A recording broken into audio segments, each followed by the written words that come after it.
অনেক মজা। ও অনেকদিন পরে আমাদের সেই দেশের মতোই টিউবওয়েলের দেখা পেলাম। এটা জাপানের একটা ক্ষেত, এখানে বিভিন্ন রকম সবজি আছে। আমরা এখানে চাষ করে পানির এক বৃদ্ধ ব্যক্তির কল গাড়ি নিয়ে আসছে চাষ করতে গাড়ি নিয়ে আসছে। তার মাঝখানে একটা কল রাখছে, এই কলটা দেখা।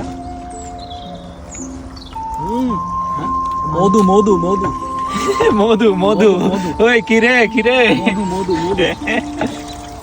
আসলে বাংলাদেশের মতন একটু ফিল, বাংলাদেশের মতন টিউবওয়েল আর কি, কিন্তু কন্টাক্ট নিয়ে নেন, ওগুলো পুরো জমি আমি পুরা ডুবাই দিব পানিতে। অনেক সুন্দর। এখানে মনে করেন ছোট ছোট জায়গাতে ছোট ছোট চাষ করেছে। এই যে অল্প একটু আলু চাষ, তারপরে এটার নাম কি জানি না। তারপরে ওইটা হচ্ছে আপনার রসুন, পেঁয়াজ, তারপরে আপনার কচু, কফি, এই আর কি। এটার নাম কি সঠিক জানি না আমি। বিভিন্ন রকম জিনিস আছে। তারপরে যে প্রকৃতির এক অপরূপ লীলাভূমি, চারিদিকে পাহাড়। আমাদের ওই পাশেই যাও বলে একটা স্থান আছে, যেখানে মনে করেন স্কি খেলা হয়।